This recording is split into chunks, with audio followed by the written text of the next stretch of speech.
My daughter-in-law flung the window open right in front of me, saying the smell was unbearable. The scent of air freshener filled the room as my fingers trembled.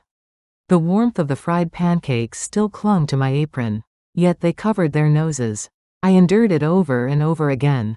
But not this time. That day, I quietly took out the green file. Let me tell you why I made that decision. You're listening to Silver Story Tree, where the voices of life's late chapters gently bloom again.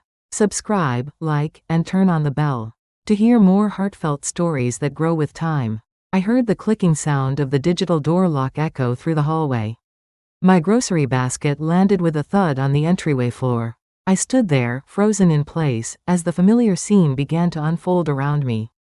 So Yeon gestured with her hand in front of her nose. That smell again, she was saying. I was making the whole house reek of oil. I could see the disgust in her eyes, a look I had grown accustomed to over the years. Just a moment, I told her, I only brought songpyeon today. My words trailed off as I noticed tiny droplets of oil glistening on the kitchen tiles. They reflected the ceiling light like small stars against a white sky. I had been so careful this time, wrapping everything twice in plastic. The hot pack I had brought from Sangdong Market was barely warm now. I could still hear the beeping sound of my transportation card being scanned on the number 87 bus. These small sounds seemed to echo in my mind, drowning out my daughter-in-law's complaints. So Yeon spoke sharply. Didn't we say I shouldn't come during the holidays? She asked. I watched as she nudged my grocery basket aside with the tip of her foot. The songpyeon, traditional rice cakes I had made since dawn, tilted precariously inside. My son Ji-hoon was sitting on the sofa, his eyes fixed on his phone screen. Ji-hoon told me to just try to understand. His voice was distant, mechanical, as though reading from a script he had memorized long ago. I thought to myself that it wasn't the smell that was being trampled, but a person's heart. My heart. I had spent 4 hours making those songpyeon, my fingers aching from shaping the dough just right, the way my mother had taught me. So Yeon walked briskly to the balcony and flung the windows wide open. The October air rushed in, chilling the room instantly. She then sprayed air freshener in sweeping motions. Chick chick chick. The artificial floral scent collided with the subtle aroma of sesame oil and sweet red bean. So Yeon clutched her throat. If I was going to stay, please just remain in my room, she begged. Her wedding ring caught the light as she gestured toward the small guest room where I usually stayed. At that moment, the red recording light on my phone blinked silently in my pocket. It had been recording for 27 minutes already. This was the 14th recording this year. I had a growing collection of similar moments, all carefully dated and saved. Evidence of a life lived in the shadows of someone else's home. I picked up my basket and walked toward the guest room, the sound of my slippers against the floor impossibly loud in my ears. The walls seemed to close in as I shut the door behind me. I sat on the edge of the bed, my shoulders finally releasing their tension. This house, with its gleaming surfaces and artificial scents, had never felt like home to me. Through the crack under the door, I could smell the air freshener mixing with the aroma of dinner being prepared. I heard laughter floating from the living room, warming the space beyond my door but never reaching the chill of my small room. The contrast was startling, their warmth and my isolation, separated by a single door. My alarm was set for 4 in the morning, as usual. I checked the order forms for my side dish shop, mentally calculating ingredients I would need. 500 grams of soy braised beans for Mrs. Kim at the flower shop. 6 containers of kimchi for the newlyweds in Building 103. The familiar routine brought comfort in its predictability. So Yeon's voice came through the door, suddenly bright and cheerful. We're taking the Sunday early morning flight, she was saying. We're going to Jeju Island. Her tone was completely different from earlier light, almost sing-song. The transformation was remarkable, as if the woman who had recoiled from me hours ago was a different person altogether. I leaned against the wall, folding seaweed sheets for kimbap. The roughness of the cotton cloth I used to wipe my stainless steel containers felt familiar against my fingertips. The small actions of my trade were embedded in my muscles, requiring no thought. Holidays, I reflected, were traditionally times When families came together to share meals. Now I prepared food that others enjoyed at a distance, never at the same table. The irony wasn't lost on me. A text message alert chimed softly on my phone. Appointment confirmation, Bucheon City Hall. I marked it carefully on my calendar app with a small dot. Another piece falling into place. I reviewed the bank statements I'd printed earlier that week. Highlighted in fluorescent yellow were all my withdrawals. For household expenses, groceries, and utilities. 6 years of financial contributions. Meticulously documented, a paper trail of my silent support. My grandson slipped a note under the door. Would there be japchae on the memorial table, he wanted to know. His small handwriting brought an unexpected warmth to my chest. I wanted him to know the smell of love. Not just the scent of the sweet potato noodles I prepared. The green legal file was heavy in my hands. As I pushed it to the bottom of my bag. Inside were documents I had been gathering for months: property deeds, bank statements, and legal consultations. The weight of the file matched the weight of my decision. Outside my window, night had fallen over Sangdong. The streetlights created pools of yellow on the wet pavement. From somewhere in the distance, I could hear the faint sound of a television program. Laughter from strangers living their separate lives. I laid out my clothes for the morning: my navy blue cardigan, comfortable walking shoes, and the pearl earrings my mother had given me on my wedding day.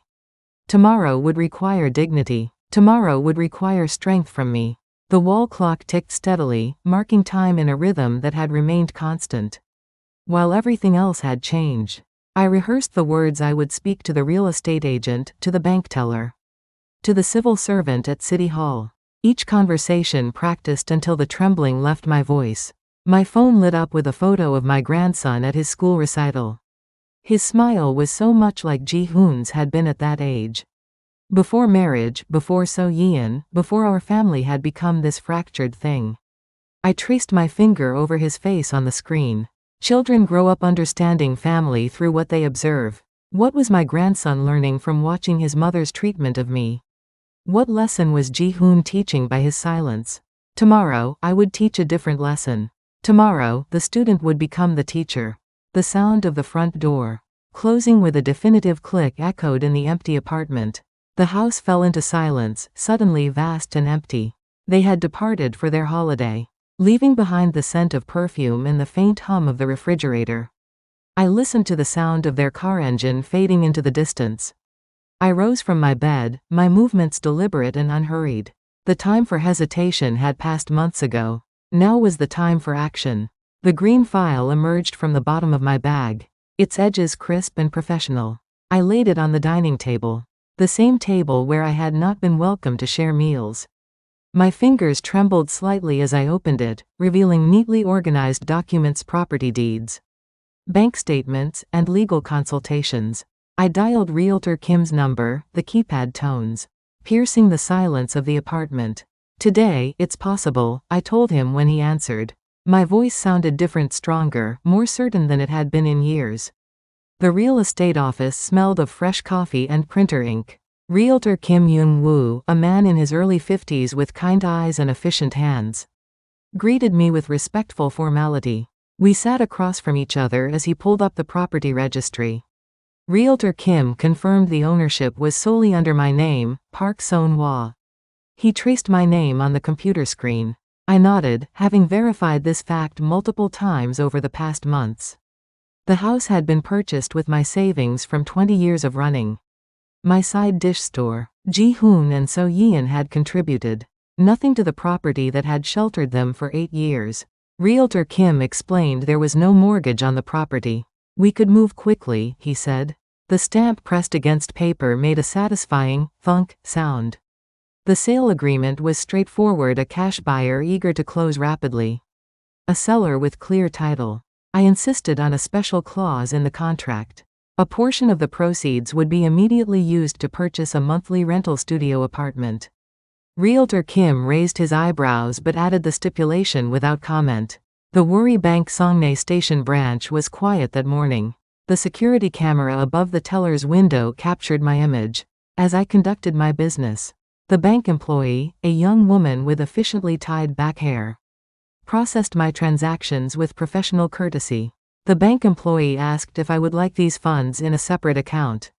Her voice was low as she processed the substantial transfer. I nodded, watching as she created a new account solely in my name. The printer hummed, producing confirmation slips that I carefully added to my green file. At the behindㅣ City Hall public service desk, I waited for my number to be called. The civil servant, a middle-aged woman with tired eyes, explained the process for registering as a rental business owner. Application number B092714, she said, handing me the receipt. Another document for my growing collection. I recorded the date and time on my phone's voice memo app. From this moment forward, I am protecting my life. I spoke clearly into the device. The words felt like a vow, a promise to myself that I had delayed far too long. Walking back to the bus stop, I felt lighter than I had in years. The autumn sun warmed my face, and for the first time in recent memory, I noticed the beauty of the ginkgo trees, lining the street, their leaves turning a brilliant gold. My phone vibrated with a message from Ji-hoon. Had I left? They had tried calling the house. I slipped the phone back into my pocket without responding. Our conversation would wait until they returned, until everything was in place. The number 87 bus arrived precisely on schedule. I boarded, paid my fare, and sat by the window, watching my city pass by. Behindㅣ had been my home for 43 years.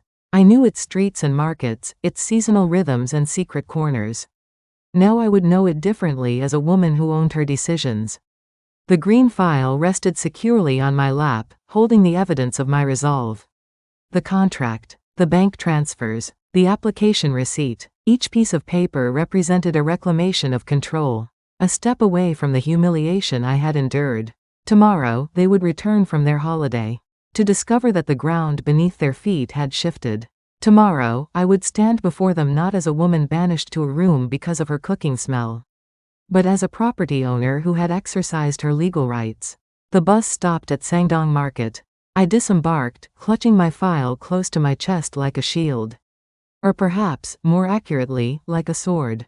The ceiling fan in Realtor Kim's office whirred softly, creating a gentle background rhythm to our conversation.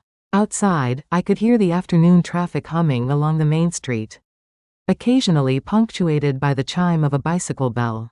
These everyday sounds formed the soundtrack to the most extraordinary day of my recent life. Realtor Kim explained that the buyer had a high cash component. We could complete the balance payment quickly, he said. 3 days, perhaps 4 at most. They were eager to take possession. I nodded, a strange calm having settled over me since signing the sale agreement. That's acceptable, I replied. I've found suitable accommodation already. The social welfare officer at the district office spoke with practiced efficiency. A trust can be set up for your grandchild's education expenses, she told me. It's quite straightforward. Her hands moved across her keyboard with practiced precision, the clicking of keys, creating a businesslike percussion. In my notebook, I had mapped out the day's trajectory: home, real estate office, bank, public service office, studio, apartment, management office. Each destination represented a step away from humiliation and toward dignity. Each signature reinforced my ownership of my life's direction. The studio apartment I had selected was modest. A small one-room unit with southern exposure.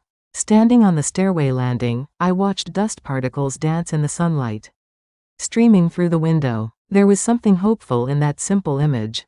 Something that spoke of new beginnings. The property manager confirmed the registration would be in my name only. His pen nib glided smoothly across the paper as I signed. Another decision made irreversible through the power of documentation. After transferring the deposit, a text message arrived. Worry Bank 10 million won transfer complete. The notification felt like confirmation from the universe itself. Validation of my course of action.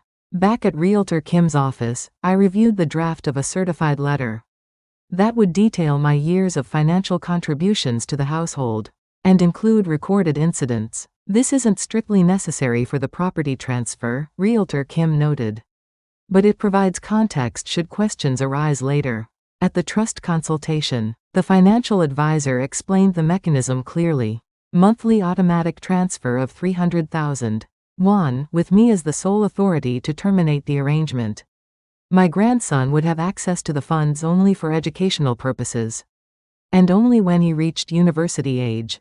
Keep the green file safe, Realtor Kim advised. All your evidence is contained within. Property deed, bank transfers, recordings. Everything that establishes your legal position. As I exited the office into the late afternoon sun, my phone rang, Ji-hoon's number lighting up the screen. I had not undertaken these actions in secret, but in silence. There was a difference. Ji-hoon asked where I was. They had landed early. The weather had turned bad in Jeju. His voice carried that familiar note of expectation. That I would be waiting, that I would be available, that I would accommodate. I'll be home soon, I replied, the words feeling strange in my mouth. For 3 more days, that apartment would technically be my property. After that, home would mean something entirely different. The walk back to the bus stop took me past a small neighborhood park. Children played on swings while their mothers chatted on nearby benches. I wondered how many quiet revolutions were taking place behind the facades of normalcy. How many other women my age were reclaiming their dignity one document at a time. The weight of the green file in my bag felt reassuring now. Like the pressure of a friend's hand offering support. Inside were the tools I had gathered to dismantle. A structure of disrespect built over years. Not with anger or vengeance, but with the quiet, irrefutable power of legal ownership and documented truth. Tomorrow would bring confrontation. Tomorrow would require courage, but tonight I would sleep with the certainty that I had acted with clarity and purpose. Tonight I would rest knowing that I had chosen to value myself when others had failed to do so. I was 68 years old, and I was starting over. I heard the key turn in the lock with a metallic scratch. Footsteps and voices filled the entryway. As my family returned from their holiday, I sat at the dining table, the green file placed deliberately before me. My heart hammered in my chest, but my hands remained steady. Ji-hoon asked why I hadn't answered the phone. His face showed mild annoyance rather than concern. I was busy, I replied simply. So Yeon stepped into the living room, her nose wrinkling. The house smells like oil again, she said. We need to air it out. She moved toward the windows without removing her shoes. I remained seated, my outdoor shoes still on my feet. A small rebellion. Today, let's talk first, I said, my voice calm. I placed the green file on the table with a decisive tap. Ji-hoon paused, suitcase still in hand.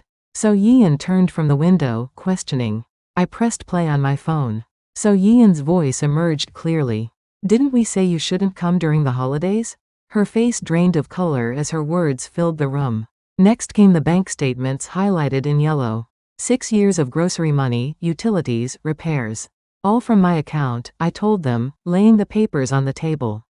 3 million won last year alone. The property deed and sales contract followed. I read the special clause. Seller reserves right to allocate proceeds toward immediate purchase of rental property. I've sold this house, I announced. As of today, my residence is elsewhere. Silence followed. Even my grandson stood still, sensing gravity.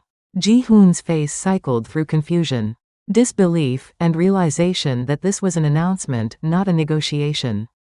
So Yeon spoke first, voice trembling. She mentioned her child's medical expenses and credit card debt. For once, I saw something genuine in her, vulnerability beneath perfectionism. I understood financial pressure and medical bills. This wasn't punishment, it was boundaries. The trust fund for the children's education has been established. I said more gently. Monthly deposits will continue. I slid the receipt across the table. Bucheon City Hall, application B092714. The administrative procedures are complete. The stamp glinted, its authority unquestionable. Ji-hoon protested. Mom, you can't just. This is our home, he said, gesturing around the apartment. No, Ji-hoon. This was my property, purchased with my savings. I've chosen to sell it, as is my legal right. The new owners take possession Friday. Movers will collect my belongings tomorrow. Where will you go? Ji-hoon asked, surprising himself. I've purchased a small studio apartment, I explained. It's modest, but it's mine. I gathered my documents. You have 4 days to find new accommodation. The real estate agent has rentals available. I've asked him to give you priority. So Yeon collapsed into a chair. How could you do this without saying anything? She demanded. How could you just decide on your own? The irony wasn't lost on me. How many decisions had been made about me, without me? The same way you decided I should eat holiday meals alone in my room, I replied. The same way you decided my cooking smell was offensive. The same way both of you decided I wasn't deserving of basic respect. I stood up, file tucked under my arm. I'm not angry anymore, I said, surprising myself with the truth. I'm just finished. My grandson rushed forward, arms around my waist. Grandma, are you leaving us? He asked, his voice small. I knelt down to his level. I'm not leaving you, I assured him. I'm just living somewhere else. You can visit anytime. We'll make japchae together, and no one will complain about the smell. The door closed with a soft click as I stepped into the hallway. My daughter-in-law's muffled crying followed me to the elevator. But I didn't turn back. Some chapters must end for others to begin. The wooden bench at Sangdong Lake Park creaked slightly as I settled my weight upon it. A gentle breeze rippled across the water's surface, creating patterns that dissolved almost as quickly as they formed. My hands, weathered by decades of food preparation and market haggling, rested in my lap, finally. Still after days of constant motion. Grievances, I reflected, rot when kept too long. Today I had finally opened the lid, allowing the festering hurt to dissipate in the open air. The relief was not immediate or complete, but it was a beginning oxygen reaching places long deprived of breath. I scrolled through photos of my grandchildren on my phone, pausing at an image from last Chuseok. My grandson's small hand reaching for the japchae, his face alight with anticipation. The memory felt bittersweet now, colored by all that had transpired since. Hate and love, I mused, are separated by the thinnest margin like paper. But respect is heavier than any contract. Without it, relationships become transactions, each party tallying invisible debts and credits that never balance. I ran my fingers over the seal on the educational trust documents. The ink was still fresh, the impression sharp and clear. Whatever happened next, my grandchildren's education was secured. Some bonds transcend conflict, some responsibilities remain sacred. Even when relationships fracture, I understood the weight of So Yeon's debts. The medical bills that had accumulated like fallen leaves. The credit card statements that arrived with increasing urgency. Financial pressure could transform a person, compress them until they became unrecognizable, even to themselves. Yet humiliation was never an acceptable currency with which to pay those debts. I composed a text message to Ji-hoon, bring the children to Lake Park on Sunday. We'll have kimbap by the water. My thumb hovered over the send button momentarily before pressing down. Family reconfigures itself around absence, like water flowing around a stone. New patterns would emerge. At the district office earlier that day, the clerk had pronounced my name with careful precision, Park Seon-hwa. Not Ji-hoon's mother, or the children's grandmother, but my own name with its own weight and significance. That small recognition had warmed me more than I expected. As the sun began its descent, the water's surface transformed from blue to gold. The world rearranged its palette, demonstrating how beauty persists through transition. I watched an elderly couple walking hand in hand along the lakeshore path, their matched pace. Speaking of decades of accommodation, my phone rang, the screen displaying a number I recognized from Worry Bank. The bank representative told me my request to preserve CCTV footage had been processed. Another thread in the safety net I had woven for myself. Another assurance that my actions stood on solid ground. The thought of my new apartment, small but sun-filled, mine alone, brought an unexpected smile to my face. The freedom to use my kitchen without apology. The luxury of arranging my belongings according to my preferences. The simple dignity of existing without justification. As I boarded the bus home, I noticed my reflection in the window, a woman of a certain age, unremarkable. Perhaps to casual observers, but carrying within her the quiet triumph of self-reclamation. I sat near the front, watching the familiar streets pass by, mentally noting the landmarks that would soon guide me to a different home. The choice to value oneself is a revolution without witnesses. Its victories are measured not in applause but in the steady breath of peaceful sleep. In the absence of humiliation's bitter aftertaste, in the quiet satisfaction of boundaries respected. I had chosen myself, at last. The certified mail receipt made a soft thudding sound as the postal worker stamped it with official confirmation. The fluorescent lights of the post office buzzed faintly overhead, creating a sterile backdrop to this final stage of my administrative journey. The letter contained my documented contributions to the household, a catalog of recorded incidents, and the terms of our separation moving forward. The postal worker slid the receipt across the counter. "Your confirmation number," she said. Her face showed no curiosity about the contents of my envelope. Just another transaction in her day. I appreciated her professional indifference. At Worry Bank's Songnay Station branch, I collected the CCTV preservation certificate. The manager explained they had secured the footage as requested.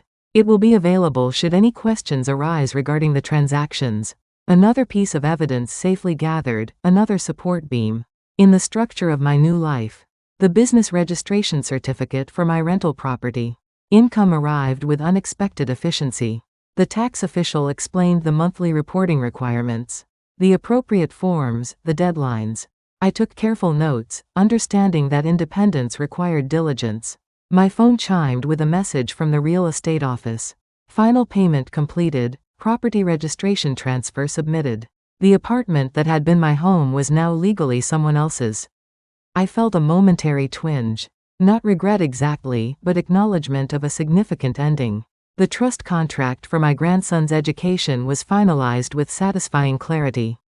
My grandson as beneficiary, notification methods established, termination rights reserved exclusively for me. The financial advisor explained each clause carefully, ensuring I understood the mechanism I had created to protect at least one aspect of our family connection.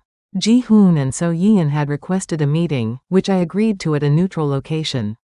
A quiet coffee shop near the lake. The negotiation was tense but productive. Living expenses, caregiving arrangements, and holiday visits will be based on mutual respect and agreement. I stated, my terms non-negotiable. So-yeon was subdued in a way I had never seen her. "The children miss you," she said. The closest thing to conciliation she could offer. Ji-hoon watched our exchange with wary eyes. A man discovering that the ground rules of his life had been fundamentally altered. At the behindㅣ Welfare Center, I browsed through program listings, eventually registering for a reading group and a foot massage volunteer service. The coordinator seemed pleased to add my name to her list. "We meet Wednesdays at 2, she said, handing me a schedule. A new rhythm for my weeks, a new community to navigate. My side dish store had been my anchor for decades, but it too required resolution. I arranged for a business transfer, passing my recipes and regular customers to a younger woman, eager to establish herself in the market. Watching the shop sign being removed felt ceremonial, like the conclusion of a long chapter. I checked off the final item on my moving list, preserve my name. It seemed an odd entry perhaps, but it captured the essence of my journey. Reclaiming my identity beyond roles assigned by others, beyond mother or mother-in-law, or the side dish shop lady. I was Park Seon-hwa, complete in myself. The doorbell rang at my new apartment. A modest studio with morning sunlight and a small balcony. My grandson stood in the hallway, a small bouquet of daisies clutched in his hand. Behind him, Ji-hoon waited awkwardly, his posture communicating uncertainty about this new arrangement. My grandson extended the slightly crushed blooms toward me. "I brought flowers for your new house," he said. His innocent gesture bridged the adult complications, offering a path forward that bypassed recrimination. I invited them in, watching as they took in the compact space. So different from the family apartment they had known as my domain. My grandson immediately noticed the small kitchen area. "Can we make japchae here?" he asked hopefully. "Yes," I answered, "and the smell can stay as long as we want." At 68, I had rewritten the terms of my existence. The alarm clock's gentle chime pulled me from sleep. Through the window of my studio apartment, rectangular morning light stretched across the floor, creating golden patterns on the hardwood. This was my third week in my new home, and the space had already absorbed my rhythms, my preferences, my essence. The small induction stove hummed softly as I prepared seaweed soup, the pot bubbling with a quiet intensity. Steam rose in elegant spirals, condensing on the exhaust hood above. No one would complain about the aroma here. No one would open windows in silent protest. I leafed through the green file, now stored in my desk drawer. Its contents had grown to include new documents. The updated property registration, trust confirmation, application receipts. All carefully organized and preserved. The file had served its purpose as both sword and shield during my transition. Now it was simply an archive, a record of a passage completed. The wall clock's second hand moved with a steady, tick-tick-tick. My heart had found a similar pace. Calm and measured after years of arrhythmic anxiety. The constant watchfulness that had characterized my previous existence. Monitoring reactions, anticipating criticism, minimizing my presence had finally ebbed. Between the window frames, a gentle breeze stirred the curtains, their soft fabric rising and falling like a peaceful breath. I had chosen these curtains myself, a subtle blue-green that reminded me of the sea. I hoped to visit in the coming months. At my small dining table set for one, I arranged my breakfast carefully. The rice bowl with its delicate blue pattern, the soup in a matching ceramic vessel. A small dish of kimchi that I had made exactly to my own taste, more garlic. Less sugar than the version I had prepared for my son's family. This simple meal represented a profound luxury. The freedom to please only myself. My phone lit up with a voice message notification from my grandson. "He missed my smell," he said. "It's nice." His childish voice, innocent of adult complexities, brought unexpected tears to my eyes. Children understand authenticity in ways adults have forgotten, recognizing the value of distinctive personal presence rather than sanitized conformity. On my small balcony, the rosemary plant had grown stronger in the southern exposure, its aromatic leaves intensifying with the morning sun. I brushed my fingers across it, releasing its distinctive fragrance, sharp, clarifying, impossible to ignore. Today I would sign documents at the bank, authorizing an automatic monthly transfer for my grandson's education fund. My signature, Park Seon-hwa, would appear in black ink. A binding commitment to the future while maintaining clear boundaries in the present. My neighbor from across the hall, Mrs.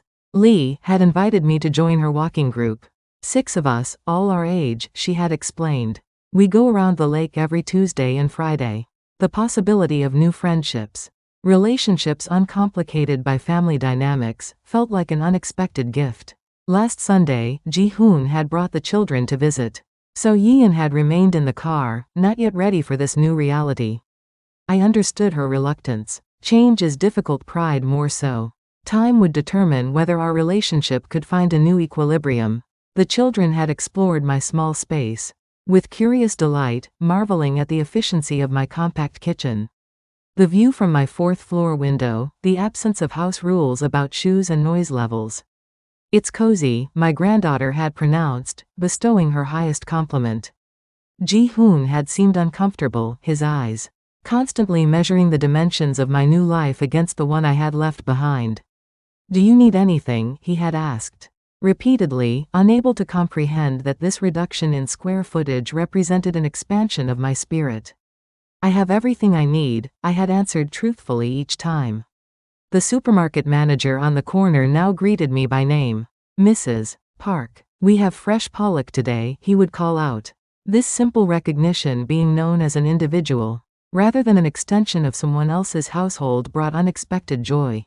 At my age, many speak of life contracting, of possibilities narrowing. My experience had been the opposite. In reducing my physical space, I had expanded my personal sovereignty. In cutting certain ties, I had created room for new connections. The seaweed soup was ready. I ladled it carefully into my bowl, watching the steam rise toward the ceiling. The aroma filled my small apartment, rich, complex, unapologetic. I am living as myself now. Everyone, have you ever been hurt by your own family, like I was? Through this experience, I realized that respect must come before love. I endured for so long, but when I finally found the courage to stand up, my life could breathe again. It's never too late, we can all start over anytime. Please share your thoughts and experiences in the comments. Your likes and subscriptions give me the strength to share more stories like this. And if you know someone who needs to hear this story, please pass it along. Take care of your health and your heart, always.